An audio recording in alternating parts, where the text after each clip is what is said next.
Tara guys, samahan nyo ako mag-unbox ng iPhone. This is iPhone 6s and nirelease pa siya noong 2015 pero binili ko siya for camera purpose. Okay, so this is iPhone 6s, very protected with bubble wrap. And ito naman yung laman ng kanyang box. Meron tayong charger and yung kanyang earphone. Pero bakit iPhone 6s? Two reasons, quality and price. iPhone is known for having good camera quality and well-optimized software. Kaso pricey. Pero 9 years na tong phone na to, diba? Yes, that's true. Kaya nga nabili ko lang siya ng 2,500 pesos sa TikTok shop. Buti na lang legit yung nabilhan ko na shop. Moving on, ang gaan niya guys and para siyang laruan. So everything was smooth. Sa pag-scroll, up transition, using different apps, everything. Not until the Apple ID and yung mga updates.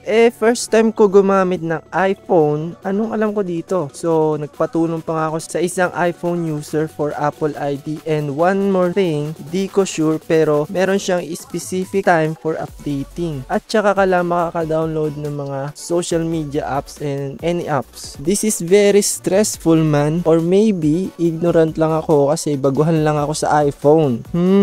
Pero move on na tayo. Okay, so the big question is the camera worth it? Kung titingnan natin yung kanyang camera specs, very low end. Pero kung makikita natin sa kanyang features, hindi to basta-basta nakikita sa mga low end device. At eto naman yung kanyang front camera. And sa kanyang video recording, kaya niya mag-record ng 4K at 30 FPS, damn, and 180p at high frame rates. Pati na rin sa 720p. Kaso nga lang, pagdating sa front camera, kaya niya lang mag-video record at 720p resolution. And remember guys, this is iPhone, a very optimized cell phone. So kahit ganito yung kanyang specs, maaasahan natin na maganda yung kanyang camera quality. So to answer the question, this is the rear camera quality of iPhone 6s. So this is raw quality and eto naman yung edited. Ito naman yung kanyang front camera, raw and edited.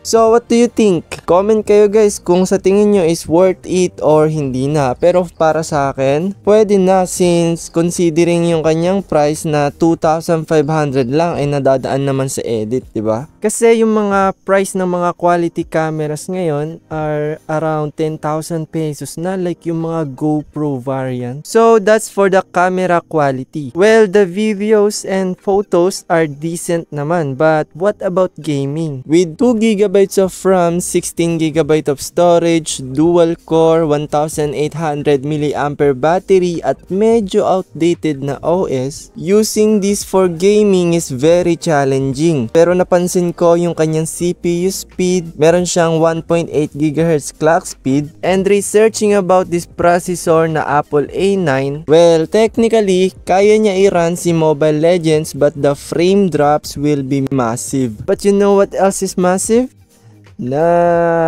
Pero kung low and random offline games lang naman, kayang-kaya niya yan, basic. Kasi kung smooth naman yung Black Blast, ano pa nga hanapin mo, diba? So ayun na lahat ng information na kaya kong i-share from iPhone 6s. But are you aware about the king of budget phones? Well, click this video to find out. Okay, so yun na lahat. Bye!